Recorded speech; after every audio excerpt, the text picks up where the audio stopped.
Good morning, everyone. Welcome to today's webinar about direct tools. Hope everybody's well. Just to get started, I don't know how many colleagues are familiar with Winnicott. He was a great British psychotherapist, psychoanalyst, really, and he was the one who came up with the idea of squiggles. And basically, what he did was he uh, spoke about how children can project their thoughts, emotions onto drawing. And, just scribble, just draw any shape. Example is one on this page. And he talked about the potential space, the space created for young people. And he felt that's the space where their experience takes place. And that is the space where young people process their experiences and their emotions, their thoughts. They learn about the world. They learn about themselves, about their parents, siblings, peers, friends, and others. And they process more difficult emotions that they can't sometimes verbalize. So drawing is a powerful, powerful tool. We all know that. But before we get into direct work, I think the current situation, the COVID-19, has sort of catapulted us into this digital realms too rapidly. It is wonderful. I've been talking about digital for ages, for years and years, and have researched this area extensively. But it is the way we have moved into it, when the eagerness, the way we have embraced it is positive and wonderful, but at the same time, it is also challenging. Why? Because it is important to consider some of the ethical issues. Remembering a few months ago, 3 months ago, just before COVID, early March, most practitioners would have hesitated having a direct link through social media, such as WhatsApp or others, with service users. A lot of practitioners would have been hesitant to do that. And then now suddenly all of us are using it for home visits, for direct work, and so on.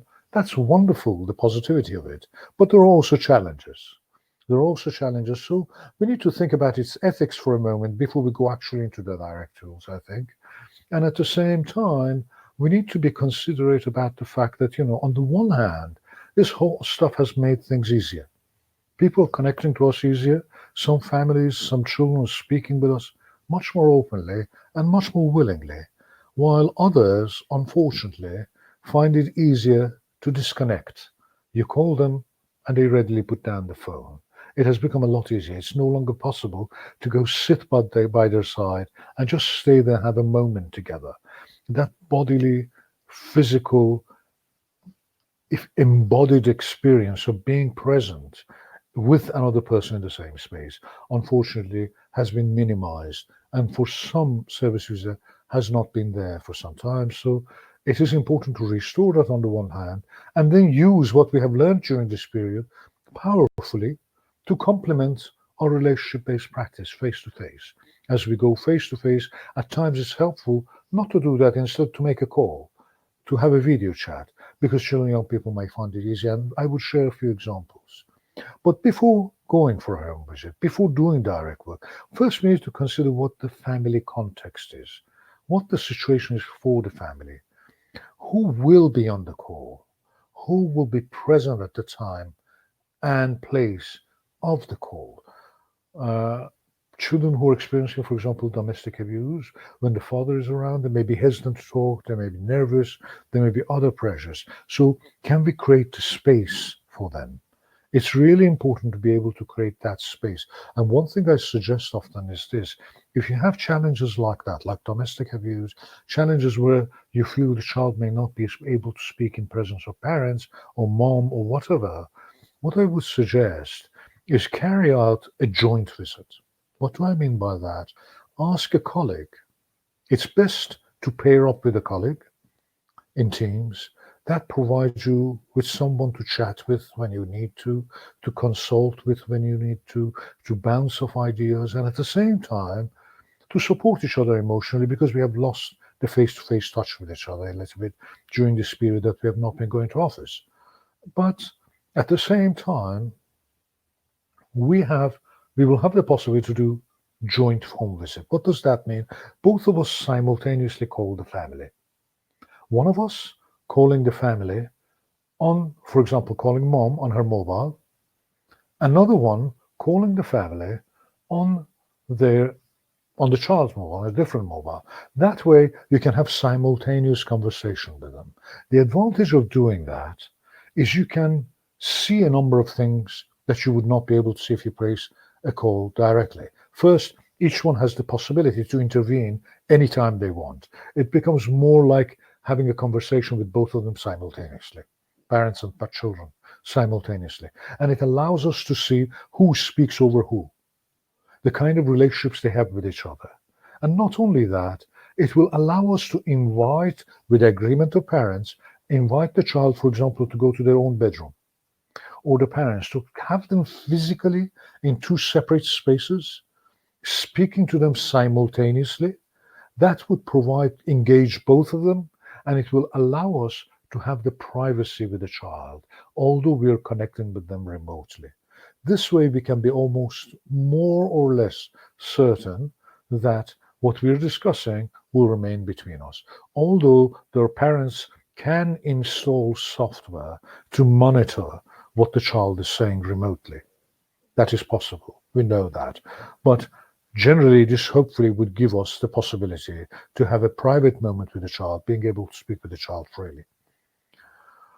And then at the same time, these things will allow us to think about the security issues and safety issues, case of domestic abuse and other cases.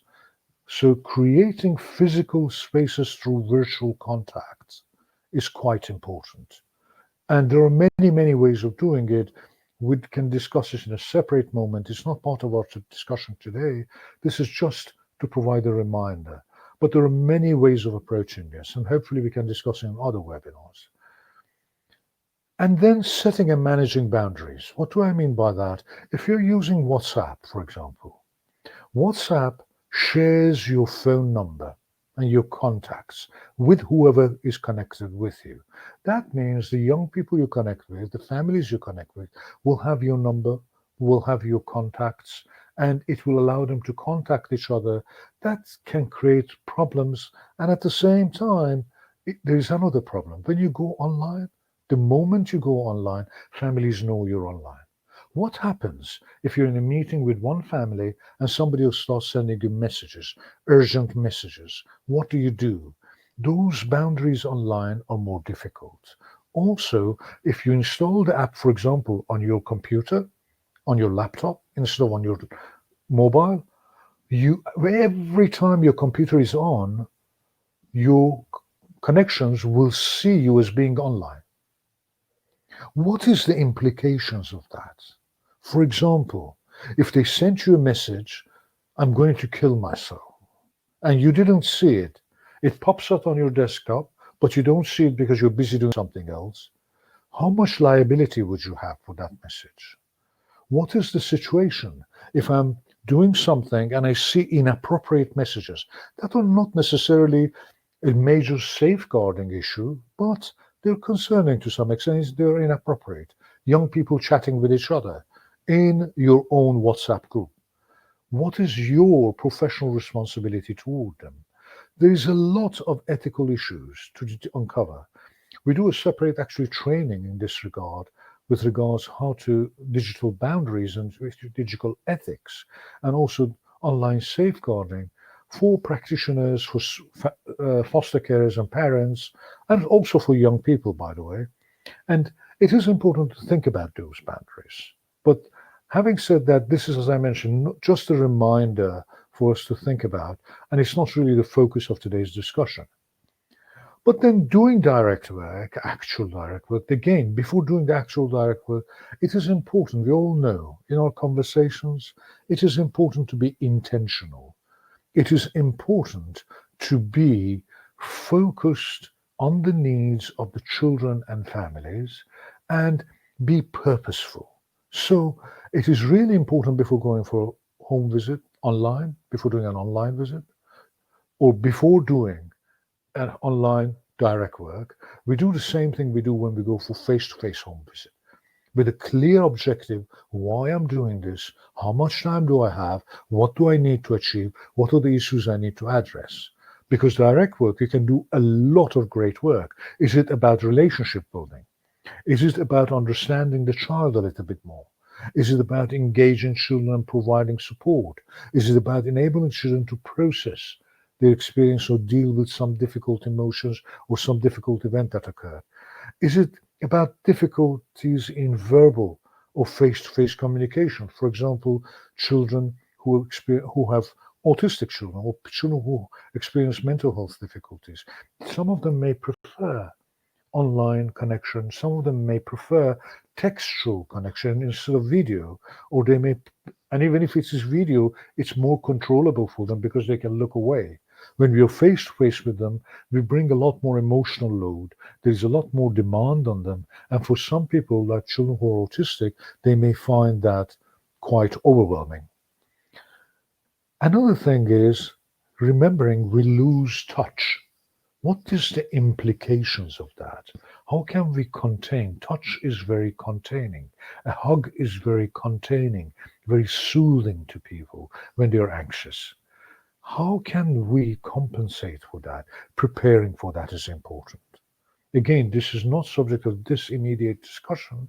We'll focus on just direct tools, some examples of direct work, but we can explore that elsewhere. Assessing parental capacity. Is that the purpose of your visit? You can do that. Again, we do specific specialist training for that. You can assess parental capacity very effectively. And the point becomes how to go about it. You can even do mental health capacity, assessing mental health capacity online. But it is important to have the appropriate orientation, appropriate necessary preparation before going into that visit. Or is it from identifying or working with specific issues such as domestic abuse or other safeguarding issues? So being clear about your purpose is extremely important because then it allows you to plan. And then what I would suggest is think about the child development. Think, where is the child on that spectrum? So developmentally, where is the child? Not only age-wise, but in terms of readiness, in terms of emotional readiness, and in terms of psychological and mental and developmental readiness. And then stay with here and now. This is really important. A lot of times we focus on risks. We focus on what we're worried about. Sometimes that is not what children are worried about or what families are worried about. They have other worries. And if we want to be effective, we need to keep in mind what we're worried about, but we need to listen and understand what families and children are worried about too. So staying with the present and really listening with an open mind and carefully. This also allows you to address trauma. This is part of trauma-informed approach, the fact of staying with here and now. Being child-centric and staying with here and now is extremely important. Keeping the child in mind and keeping the child's thinking and feeling in mind, remembering what they have gone through, what has been the recent experience, what is going on, remembering the impact of lockdown and so on. Staying with the child psychologically. This is much, much more important now than ever before, because when we were present, when we could have physical presence with children, it was quite different. We could contain things just through our presence. Children could anchor onto that.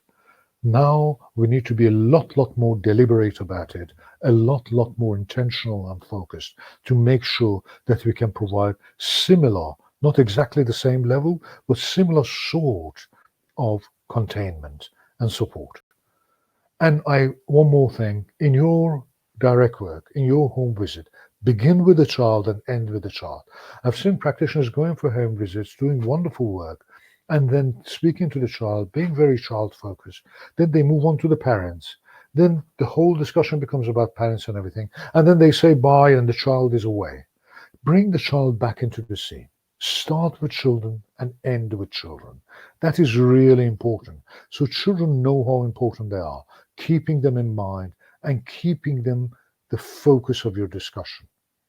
And remembering what is called mentalizing. I don't know how many colleagues are familiar with the concept of mentalizing. Mentalizing, in simple words, is just knowing, keeping people in mind, and keeping their feelings, their thoughts, and their mind in mind. This is a good example of the child's and children's mentalizing capacity. And I think colleagues who are familiar with the concept know that children up to a certain age, they do not mentalize the same way we do, meaning they do not have the awareness that other people's mind are separate from them.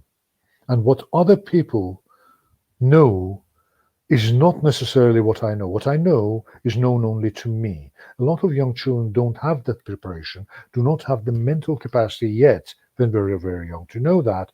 This is a good example. That's why, in fact, children do not lie. Very young children do not lie. It is a very different process from lying. This is an example of a card a young person has given to her mom. Says, I hope you get a lot of presents and happy Merry Christmas. And down at the corner on the right hand side, she says, and you're fat. You wouldn't say that. It comes across a bit funny. But actually, you wouldn't say to somebody that you're trying to be nice, by the way, I hope you have a lot of chocolate, but by the way, you're fat.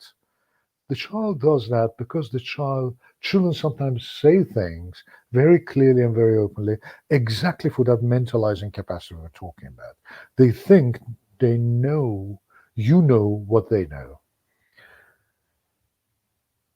Holding the children in mind, keeping that mentalizing in mind, holding the children in mind and engaging them and holding them in mind in an age-appropriate manner, being able to keep their attention is a challenge in direct work sometimes. For example, those colleagues who have experience, even video link with very young children, they have very short attention span. So how can we hold their attention a bit longer? Thinking about children who are older, young adults, for example, 15 years, 16 years, how would you engage with them? It needs to be developmentally appropriate. How about a caregiver who's 18? Conversations would vary. And how would we do that and hold their attention? And remembering they can just divert their view. They can look beside the screen. I'm talking with you, you're not looking into the screen. When you don't look into the screen, when I'm present with you and you don't look at me face to face, I can see what you're doing. So I can imagine what's going on. Whether you're texting your friend, or you're just looking down, or you're talking to me but looking away because of the emotional overload that you experience, that is all fine. I can do that when I'm face to face with you, present in the same space. Online, I can't. You look away from the screen. I don't know whether you're just trying to avert eye contact because of emotional load, because it's a difficult topic, or is it because you're looking at another screen, looking at the television in the background, or looking at your phone, looking at some video on your phone, or just trying to look at your friends' messages or texting your friends.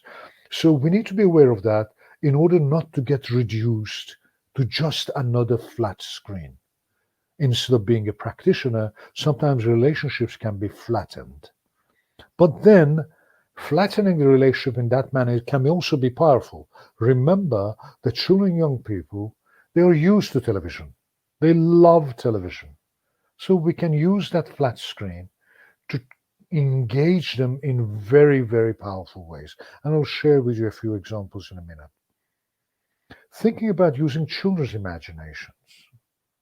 For example, using the screen as if it was letting the child imagine what is going on and telling them you have an imaginary remote control and changing the channel and playing a game with them as to what is on each channel and asking them, so what do you see? They can describe what is on in a channel, even if it's just flat screen, even if it's just a conversation with yourself. I've done this with people doing it on the wall, standing side by side, holding a remote control and saying, okay, imagine there's a video screen there and you are projecting. You are the director, you're the producer, you are producing this stuff. So tell me what is on the channel. They would tell me. and we would work through it. And what's on channel, what's happening, then you throw in a few roles, they throw in a few roles, and they talk about relationships. They can speak about a lot of stuff in an indirect way, in a way that brings their imagination alive, but projects it onto a wall, which is blank, nothing. But in their mind, there is a lot going on. And that projection is a lot simpler than having to talk to me directly and tell me. Tapping into children's natural curiosity is very powerful means. And also engaging children to process their thoughts and feelings in the manner, for example, I just explained. Remembering also, for example, drawing is a very powerful tool. It's a very conducive way for self-expression. We all can use it as adults, as children, and remembering that most children draw images of themselves, people around them, and their experiences. They initially start with drawing themselves at about 15 months. And then as they go on, they gain greater awareness of their surrounding. They start drawing people around them, objects around them, trees, houses, etc. This increases their spatial awareness, but it also allows them to express emotions in very varied ways. And you can ask them about the drawing. And these drawings can be very reflective at times because the child may be thinking about something, reflecting on it, or it might be very indirect. They may be expressing something that's quite remote from what they experienced, but it's a way of expression. What is important is to ask the children to talk to us about it.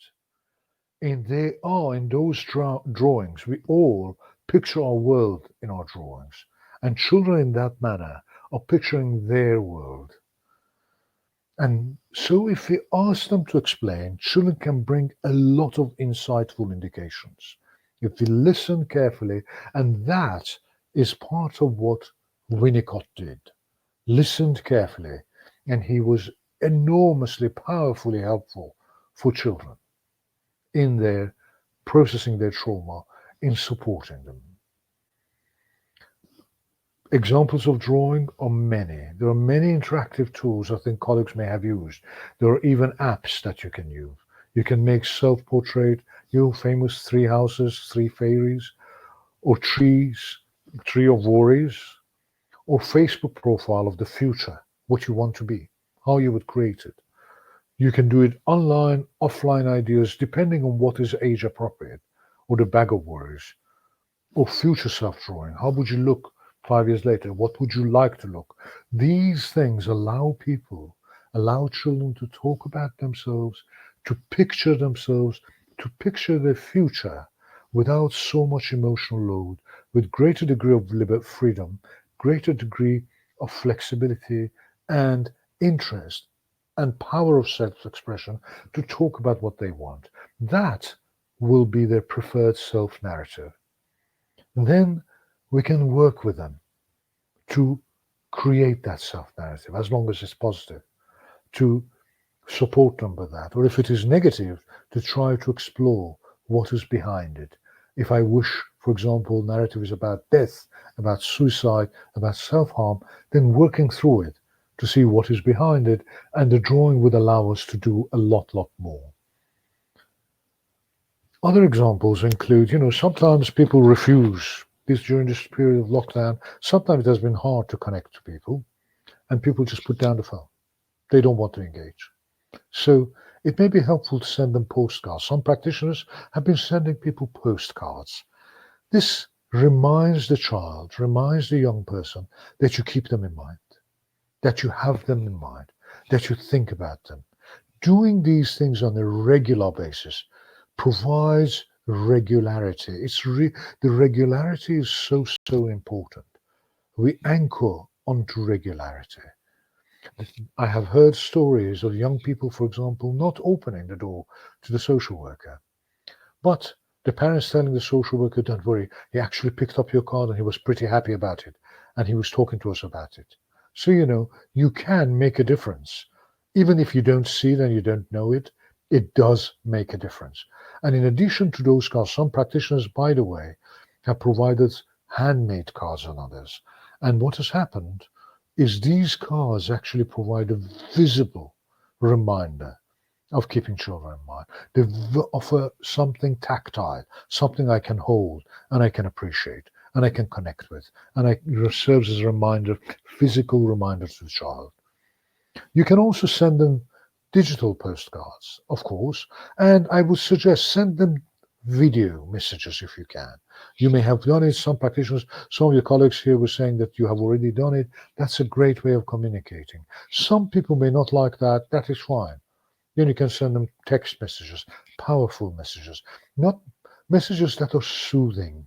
It's important in these messages that we remind them, rather than trying to tell them to do something, just try to tell them that they're okay, that they're good, that things would be better. Providing a message of containment, of understanding, and of hope that things will change and things will be better. So that might be helpful.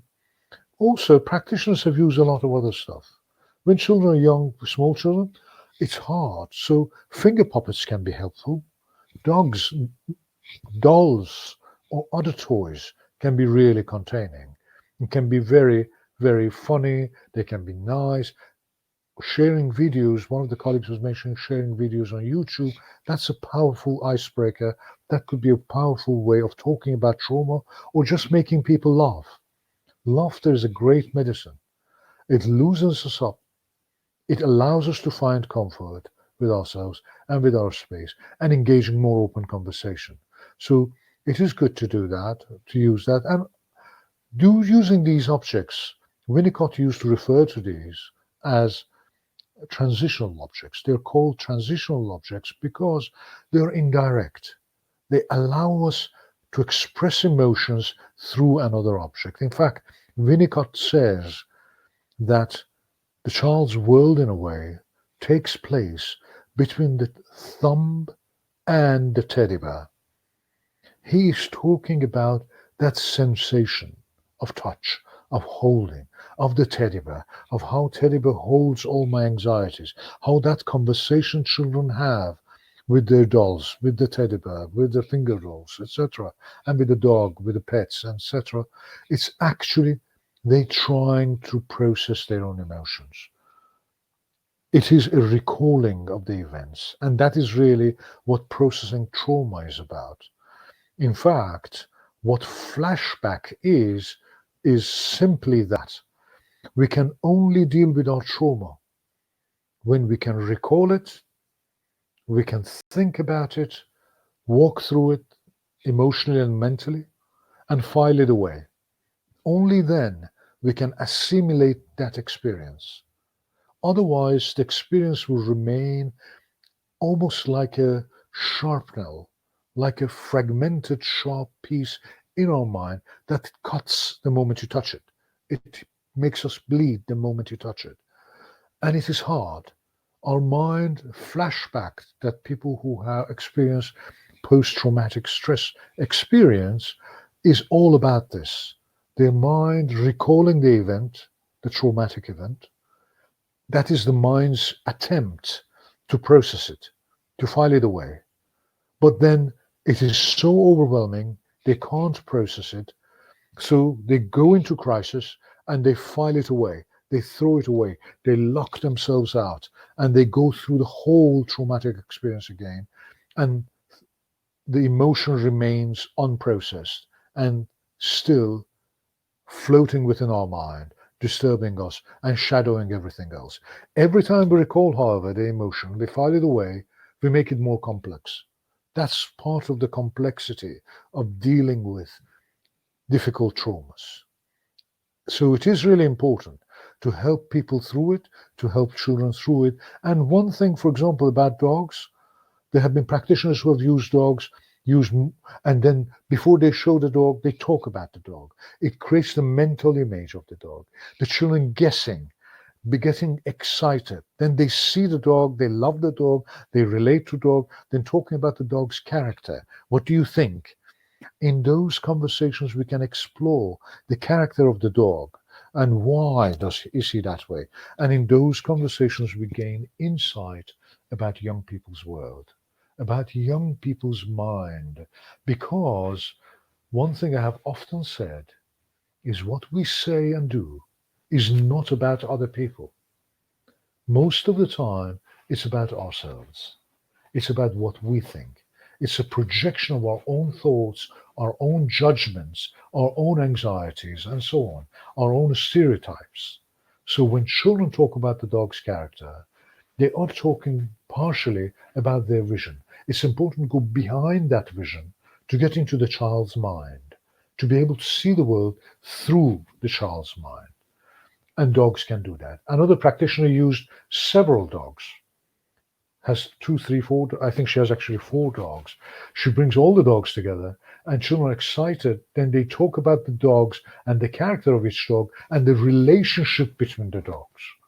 And again, there you can explore a lot of stuff.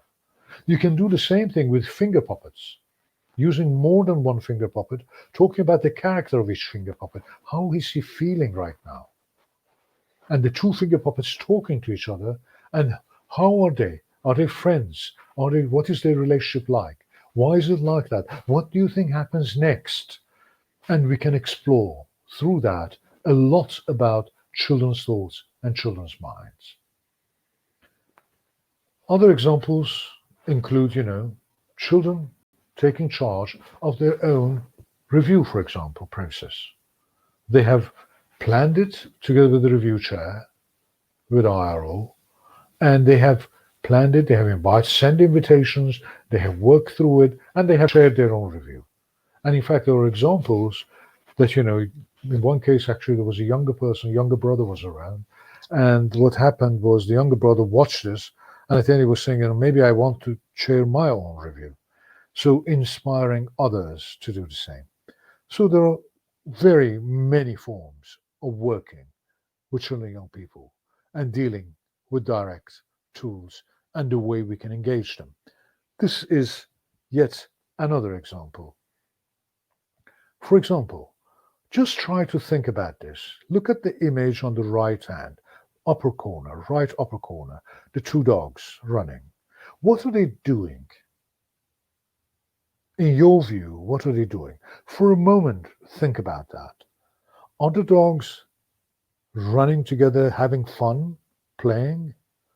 Or you can see the dog on the left, you can see his teeth. And does it look like he's upset? He's trying to grab the stick from the other dog. What do you think? Is the other dog, look at his ear, look at his jaw, how he's pressing and holding it. Is he trying to hold it harder? Is this actually a fight between them? Are they competing? Are they collaborating? What are the two dogs doing? Is one trying to push the other out of the way? You see the brown one leaning a little bit into the white one? Black and white one? Do you see how much we can see into a simple thing like that? Having those conversations allows us to learn about children's minds, allows us to learn about their experiences, what they're going through. Because the reality is, it's not about those dogs. It's not about any of that. It is about what those children are actually experiencing. However, as you can see, there's multiple interpretation to it. Paying attention to detail and allowing children to pay attention to detail is important. At the end of the day, life is really about those details.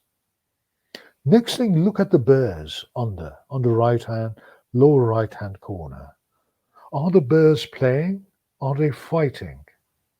Again, talking about these bears and unpacking it can be quite a powerful experience. It can tell us a lot about what the bears are doing.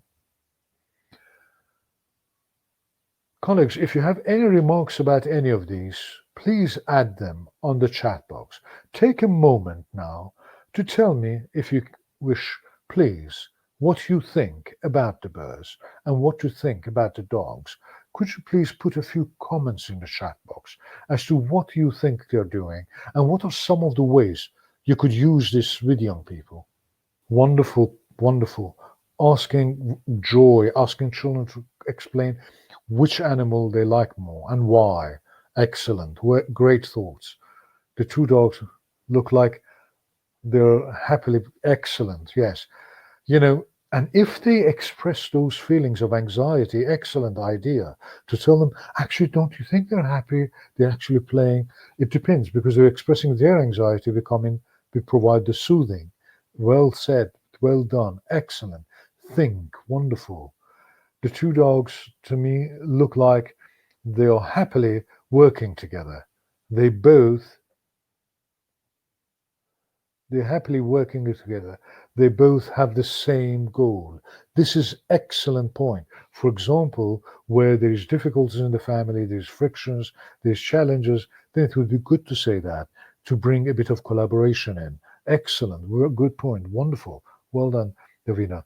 And the dog could be playing, but makes me the eyes, the eye make me this. They are angry. The eyes make the eyes of the dogs. That's important. That is careful observation. Well done. And then the question of which animal will you be? And then excellent. Ask them to describe a time they felt like the brown dog and why and what was it like, you know? And how about when they felt like the black dog and what was it like? And the same applies to the bears, and whether they like the bears and so on. Colleagues, you have been very wonderful and creative. Can you now take a moment, look at the photo on the left hand? Can you tell me what you see and what is that photo about? Could you just share what is that photo about and how will you use it? How will you use something like that? What is it about? Good question. Do any of these pictures remind you of your family and why?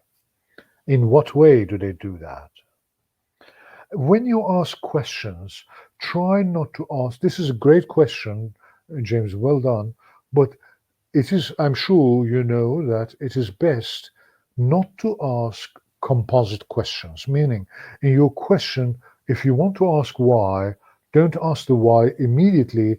Ask, any one of them look like your family or whatever? And then let them discuss it, let them explain. And they say, in what ways or why? How do they do that? In what way do they do that? One good point, they look chaotic. Interesting point. Any other ideas? How do they look? The picture on the left, colleagues. Connection, safety, and warmth. Very, very interesting. You see, even amongst ourselves, we can see it from different angles. Any other thoughts? Excellent. I see family in the photo on the left. Unity, protection. Lovely. Well done. Excellent. Beautiful. Shared by Davina. Very, very good. Well done. Ed says evokes conflicting feelings, overcrowded, nest, competing for resources, comforting each other, question mark. Wonderful. Good, good play of thought. Is it competing for resources? Is it overcrowded? Or is it comforting? Any other thoughts, colleagues? Anything else? How about thinking about this and looking at the identities of individuals in this little nest? How about picking, for example, one of these guys and saying, you see this fellow, sleepy fellow, on the right, you might see a little brown fellow with sleepy eyes, and what do you think about him? Is he the guy who's trying to go to sleep? Is he a bit tired? How is he feeling? and start talking about his emotions, what he's feeling, or what he's doing, and what is his brother doing with him, or his sister doing with him, or her sister doing with her, the one next to her, the other brown fellow. So you can actually pick bits and pieces. You can see the pictures of collaboration, single photos of animals. These are different interactions. And the nest here actually offers us the opportunity to use this in so many ways. It is simple, but very, very powerful, actually, because if you look closely, you can see that some of these fellows are sleeping. Some seem to be almost about to go to sleep. Some others are climbing over others, while others are wide awake, like those two fellows right on top, or this brown fellow right here next to the sleepy one. Or maybe, I don't know, maybe the other one is not sleepy. When you bring those doubts, children bring their stories together. And then are they some of them putting their hand over other people's head, climbing over others? What is the significance of that? So those things can be powerful ways of doing direct work with people. There are many, many other ways. Another thing I would suggest is this, however, in terms of ethics of it. Please let us remember when we go for home visits, we'd want to do online home visits, or if you want to do direct work like this online, it's wonderful. It can be very powerful. It would not it's a good complement for face-to-face work. It's not a full replacement. It complements face-to-face work. By the way, there are some other powerful remarks. They're waiting for their mom to come back to feed them. Quite all right. Maybe that's exactly the case. Well, thank you, Margaret. And Charlene says it's cozy, quite nice. Hannah, intimacy. Merrick says enmeshed, powerful word. And Siobhan says together in a big family. Exactly. That very true. And another thought could be, where's the mom? Some animals are uh, squeezed.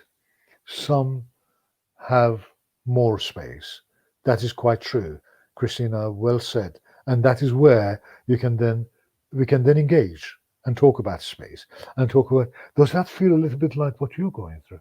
Or not necessarily, does that feel like, maybe you feel a bit squeezed sometimes, maybe at home in your space? How is that? How is like Ed doing, your brother? How is the relationship? How is he behave? Does he behave like that mousey there? And talking about those guys, and then they can actually express that sometimes much more directly in an indirect manner relating to the photo. Would be interesting to know whether the children identifies themselves as being on top, bottom, or middle of the pile of mice. Absolutely, Claire, well said. And that's another powerful way of using it, saying which one do you think you are, which one is more like you right now, and why. How is that mousy feeling? Is that the way you're feeling? And then talking about emotions and how they're feeling. Unseen, not heard. Interesting, very, very interesting, powerful remark by Davina. And overlooked. Also, could ask a child to locate themselves in the picture. Absolutely, America. Well said. Excellent, excellent wisdom. And Davina again says, feeling children from the nest. I'm sorry, feeling different from the nest, wanting different things. Absolutely. And this is an example. You can use other things where there are multiple animals or nests. And, for example, birds when they're feeding or otherwise. And you can then explore food when family eats together, or the necessities, or the needs, or who eats, who doesn't, whether dad drinks or doesn't, and that we can do it much easier sometimes. Children don't want to talk about their dad drinking because maybe dad would get upset about it. But if I show them a nest of birds reaching to catch the same worm and so on, then they might feel that, okay, how about that? And then we can talk about the drinking. We can talk about other things. At the same time, I would like to add, when we do this kind of work, let's just remember one more thing. And that is, you may be assigned a case. We don't always. Now a lot of referrals are made online. And what happens, sometimes they're assessed, they're assigned to us, and we have to evaluate the situation, the risk and everything, and decide whether we do home visits face to face, or we're going to do an online visits and so on. I don't know what the practice is in your specific local authority, but what I would suggest is one thing.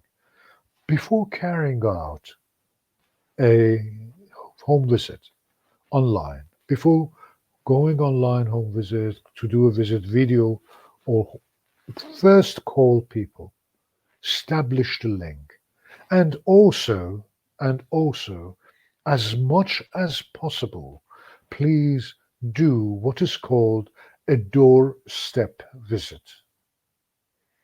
I think colleagues know what I mean. I think you do doorstep visits. Do you? If you can share whether you do it or not in your chat box, I would appreciate it. In the chat box, do you do doorstep visits? I think most local authorities do it.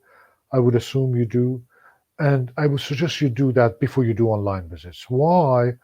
Because online visits, just imagine this. You're a child, a young person. Oh, thank you so much, Emma. Thank you for sharing that. Thank you, Judy. Emma. And online visits bring us close to children. A lot of children use online very readily. They connect with other people, they chat with strangers. We try to discourage them doing that. When I come online and I come to your home and I chat with you in the presence of your mom and I ask you private questions, I am a stranger to you. This can make the child feel, sort of normalize connection with strangers and normalize sharing information with strangers. If that stranger social worker came to me and asked me all these questions and I could answer, this guy is a really nice guy online. He's maybe even nicer than the social worker. My mom talked bad of the social worker. This guy seems a pretty nice guy. I can share the same information with him. So that can put the young person at risk. That can put the young person at risk. So try to do a doorstep visit. So at least you become no longer sort of total stranger. You become someone whom they have seen face to face with their mom, even if you haven't entered their home, but they have seen you and you have seen them. That helps maintain boundaries. Also, in connecting with young people, I would suggest some local authorities have modified WhatsApp so it doesn't share people's contact details and others, but many local authorities have not. I would suggest instead of connecting, you don't have to connect with someone in order to have a conversation. You can invite them to a conversation in Zoom or in MS Teams or in WhatsApp. Just give them a ring, give them a call, WhatsApp video call, without, in terms of WhatsApp, you need to be connected, but in terms of the Zoom and others, you can send them a link and they can just use the link, a one-time link to connect with you. So, for example, you can work on different aspects of young person's experience. For example, their connections, their friendships, or for example, their home environment, or their family or school environment, or other stuff such as uh, their social network, their online presence, whether they use online devices or not, I mean, digital devices and whether they have online presence. Often children do not wish to speak about it openly, but what happens, children like a lot of visibility online, but they do not like to share the same information with us often. So this is an approach. So we call it 10 C's because it is 10 different ways of connecting with young people. And this allows you to actually know a lot more about a young person's identity and use it very powerfully in direct work. We have done that.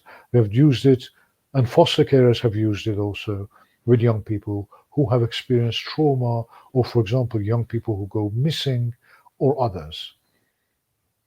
And another aspect is this, which I would like to ask. Have you worked with young people who experience, for example, uh, very difficult uh, experiences of sexual abuse or experiences of criminal exploitation? Have any of the colleagues worked with such young people?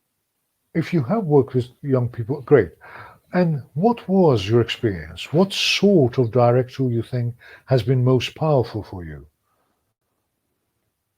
Anyone, what kind of direct tools have you used with them?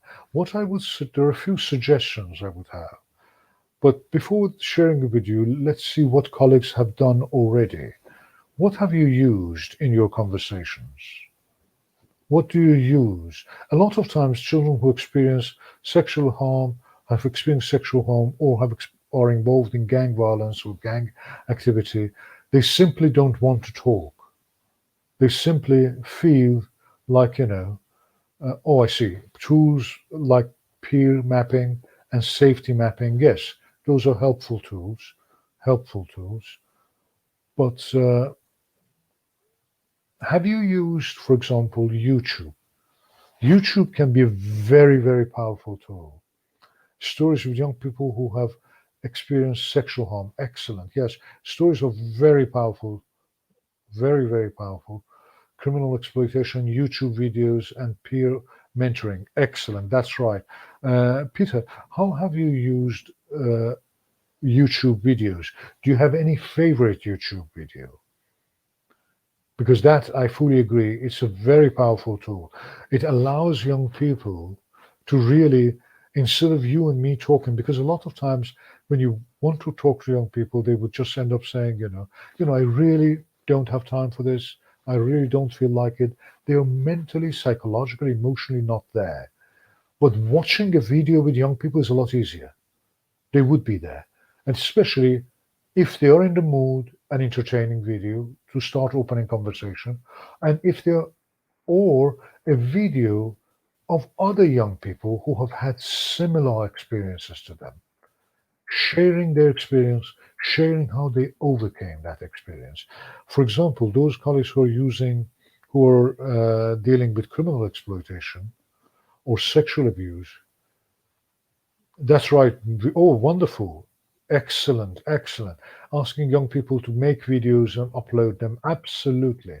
That's a powerful way of allowing them to tell their story in a safe manner, create engagement online for themselves, gain validation, and at the same time, use those videos to process their own emotion, to find some level of healing, to provide even advice to other young people, mentoring other young people. Telling your story can be a powerful, powerful tool. Talking about her own experiences. Excellent. Yes, that's right. Alicia Dixon did a documentary talking about her experiences of DA and interviewing children who have experienced DA. It's four sessions of 15 minutes each. These are short videos of 15 minutes each. 4 sessions. I use it with parents and the children to help them identify and mentalize with how others have been feeling and how these might relate to their own experience. That's wonderful. Well done, Claire. That's really, really beautiful. And that is absolutely true. That's what I was actually going to suggest. That is one of my suggestions. It's a powerful way of doing it.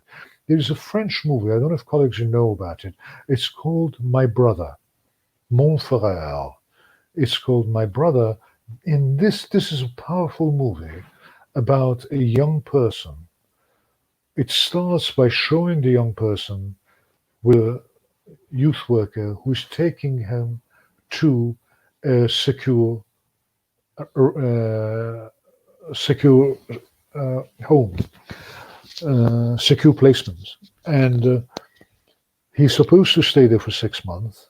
And through the movie has flashbacks, and it gradually becomes evident the reason he has been taken there is because he has killed his father. And he killed his father, then it becomes evident the reason he killed his father was because of domestic abuse. And the movie is a very, very powerful movie. I would suggest, if you have a moment, to watch the movie. It has subtitles French. If you understand French, that's great. If you don't, it has subtitles. And it is something you can watch. And then, if you feel like it, if you think it's appropriate and helpful, it can be very helpful for some young people. It can be unhelpful for some others. So you need to judge it. It's a very powerful movie. The ending is extremely powerful.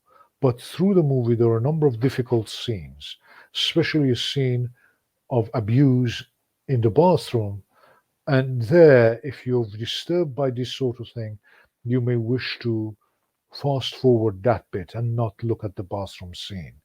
But if you would like to, you can look at it and then you can decide whether it's something that you can watch with one of the young people that you're working with. It is full movie, so it's about an hour and a half or two, I don't remember. But it's a very powerful one. It allows a lot of conversation. It allows young people to see themselves, especially young people who are in secure placements, young people who are in homes that have a rough time, that have a difficult time. In homes, there are difficult dynamics, there's bullying, there's other stuff. So this movie shows all of that, and young people can relate to it very, very powerfully. I would put the name is My Brother, Mon Frère. And you can find the movie easily on Amazon. I think it's also on Netflix. It should be available in most cases. It is a very, very powerful one. It's quite helpful because it's quite real the way it pictures it. And there are many others, by the way. There are many other sort of videos or movies that you can use. You can use photographs. You can even use portraits. You can even use portraits, a single portrait. Often working with young people or working with practitioners or foster carers, I use these sort of things to just explore our own thoughts. Like, for example, you yourself might reflect on the image that we have on the left-hand side and think, which one are you right now? Which one do you feel like right now? You know, there's a mousey there, a white mouse, who's wide awake up there, or there's another one, white mouse, right under him, that's fully asleep, basically. You know, which one are you? Who are you associating with most? And that shows a bit your mood.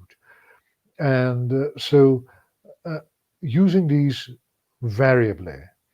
Also, another thing that's important that we can use very powerfully, stories are powerful because what is really interesting part of it could be stopping the movie, stopping the story, and having a conversation as to what do you think happens next, and then gamifying stuff.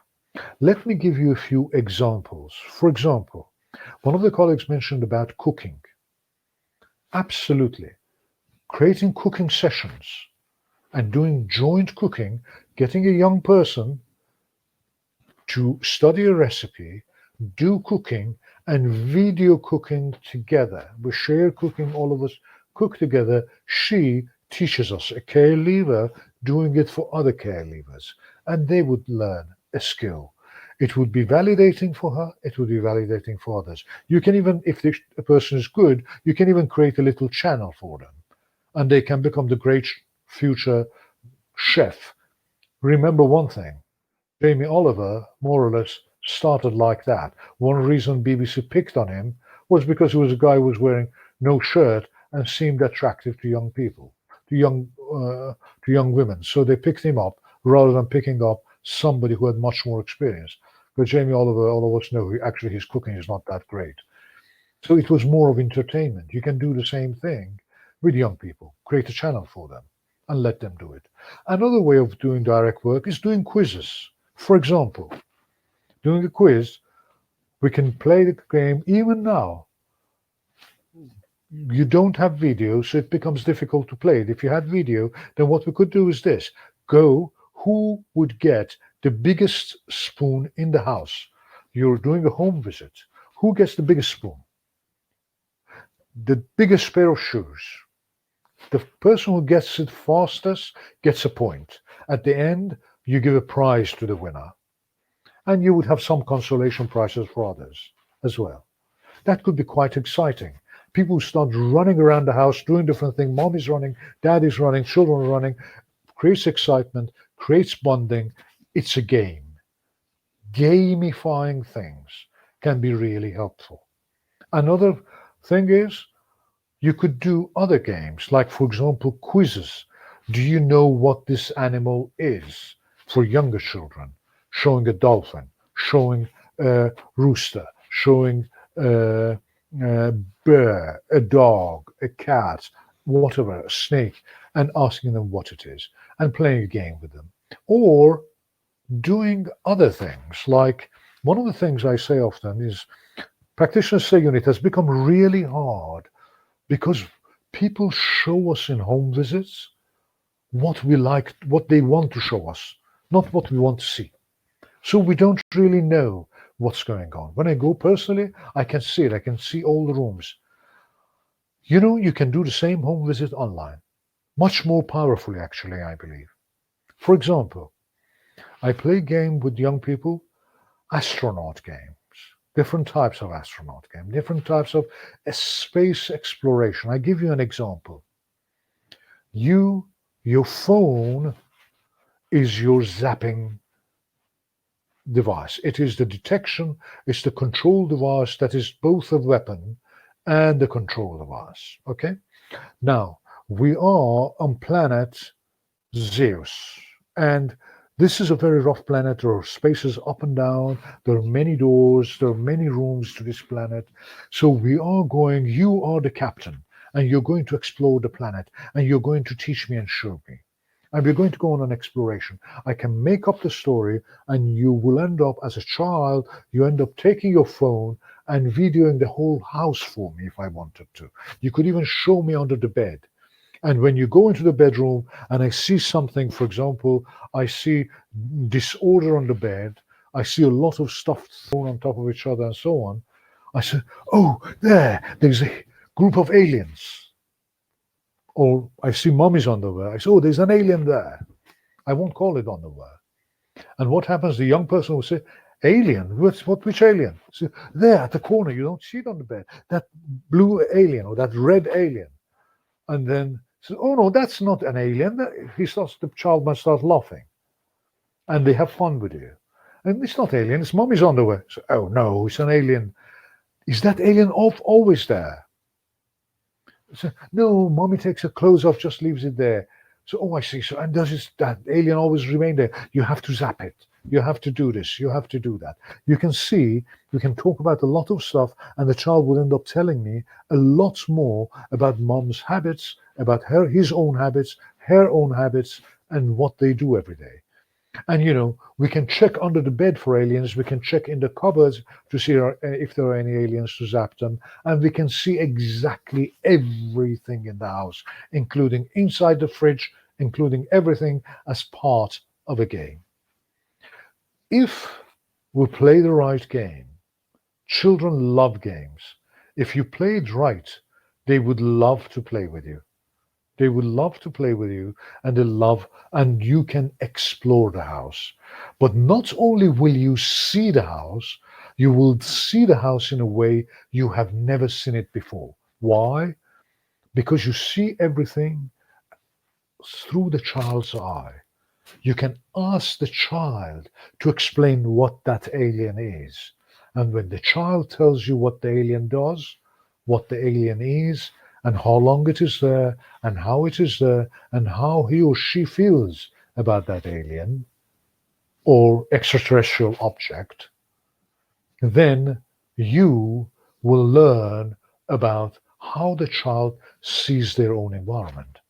We end up learning about the home through the child's eye. For the first time, we would become able to see the home through the child's eye. And that, I think, is truly powerful. I think that is really helpful in the sense that it provides us with the child's perspective. And if we keep the child, that's why I'm saying keep the child in mind. Think with the child's head. Think with developmentally appropriate way to engage the child. You can even create a series. You can create a series and you can make these space visits one after the other. And the captain will lead you through the home every single time, through their lived experience, and through what has happened. How many aliens have been around? And if you want to know about dad's friend, if dad's friends have come around, if they have drank together, if dad has been drunk, if all of those stuff you can explore through these stories because they're non-direct. Because the child would be it would be a lot easier for the child to speak about it. And it would be a lot funnier to speak about it. They're talking about their trauma, something that's painful to them, and they're laughing at it. It's a great way of easing the trauma, of being able to speak about it. And then hopefully, as the situation improves and we are able to do home visits face to face, then you can maybe address some of those issues face to face. And you can still play some of those games face to face. And you can still hold your phone while you're there and the child can run around and show you things. And you can do many, many, many other games of the kind. So it is a dynamic process, but it's a question of us playing with our own imagination, bringing a new angle into that conversation. Do you have any questions about anything we have discussed? I'd be grateful for any feedback, anything you think about it, and anything, whether you think it can be helpful, whether you think you will use it, and if you think it would be something that can actually really provide you a way of looking at home from the child's perspective, seeing the home through the eye of the child. Not everybody engages in the same thing. If the person is a teenager, they would not get the phone run around the house, but they might engage with their brothers and sisters in a game of who gets what first. Like, for example, who gets me the biggest pair of shoe first? And then from biggest pair of shoe, getting to other things, and then gradually bringing it to how, for example, to the dirtiest piece of shirt, dirtiest shirt, and who was the one who used it last, and who keeps it that way, and how often do they keep it that way? Oh, I see. So Johnny is often naughty. Oh, I see. And then they start talking about intimating. No, I don't do that. Yes, I do. And, you start having the intimate conversation, being present and listening to it. So it is powerful ideas, but you need to engage them on an age-appropriate manner. We do a training about safeguarding, as I mentioned, and in that training, we explore some of this stuff. We explore, you need to really zoom onto I would often say, think about the person, this individual person you're working with. What do they like? Do you know what they like? Do you know what they don't like? Do you know what's triggering to them? Do you know what they're talented at? Bringing those things together, you can design games. You can design games for them and do games with them. You can design a world for them and you can change the world. So it can be effective if you tune it for all ages and if we do it appropriately. We're talking, for example, about parental capacity. How would I use certain ideas to assess parental capacity? Or how would I use some ideas to deal with specific trauma? When a child experiencing this kind of difficulty, how can I deal with that? What are some of the things I can do? What kind of conversations can I initiate? And how can I hold that conversation? Sometimes in our eagerness to be as helpful as we want, we focus on the mom sometimes too much, or dad, and then we forget we don't end with the child. May I suggest one more thing before we close? And that is, please be mindful about the fact that uh, children, young people, they are they have their own preferences. They are going through a really difficult time. A really, really difficult time. I think you know that. All of us know that. The problem is sometimes we're too focused on what we need to achieve, and we forget about how important it is to focus on what they're doing. Just focus on it. I have said this so many times to so many people, and almost in every training I repeat, you know, you want to do an assessment. The essence of assessment, I've seen so many assessments, unfortunately, that they talk about the experience of the child and they try to write about everything that happened. There was domestic abuse and this happened, the child went to school, that happened, and so on, the whole experience of the child. And when you talk to the practitioner, they feel they have captured the experiences of the child. And I'm so sorry to say this, but I often end up saying, what you've written is beautiful, but it is more a chronology, not the child, not what the child's world is. I don't see the child. I see a series of events. I see a series of things that happened. That is not the child. A good assessment brings the child alive.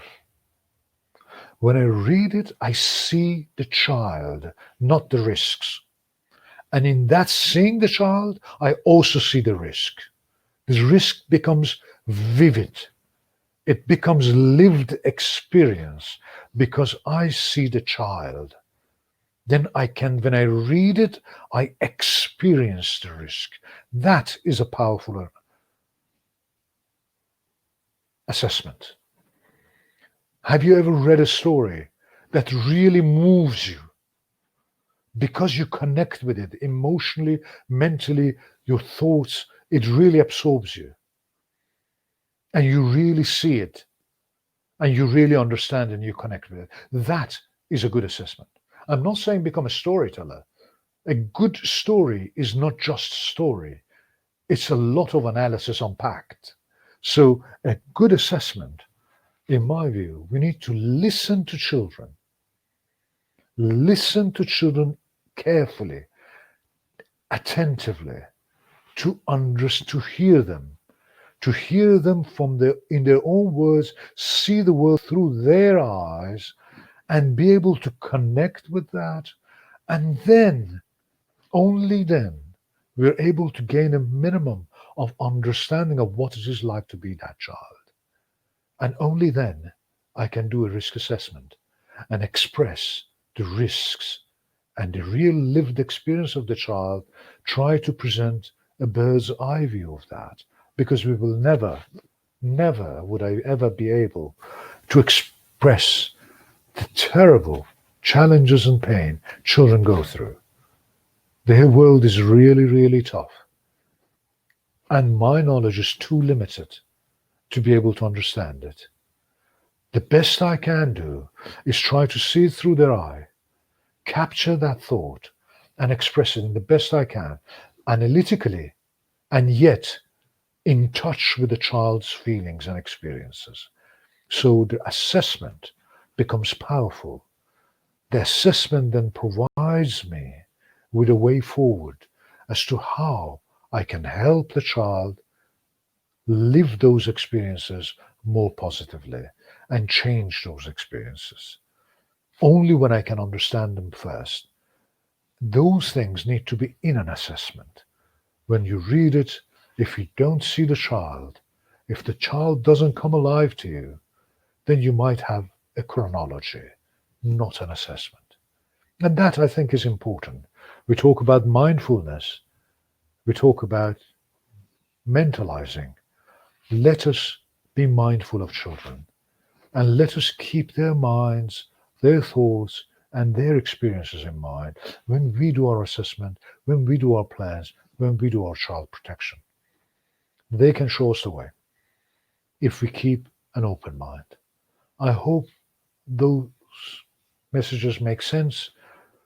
I hope you found today's webinar relevant and helpful.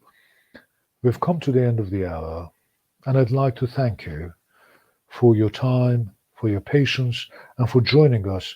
And please share any ideas you have. Don't hesitate to share your thoughts with us, your thoughts with me. My email is indicated here. You can contact us, and we have a network of practitioners, foster carers, and also young people who engage in this sort of activity and this research. If you're interested to join, don't hesitate to email, and you'd be more than welcome to join the network. You can access various tools, various means and devices if you wish to. In the meantime, I thank you. If you don't have any questions, I bid you a very wonderful day and all the very, very best with your practice. And genuinely, thank you so much for all that you do for children and young people. Have a lovely day, and thank you very much.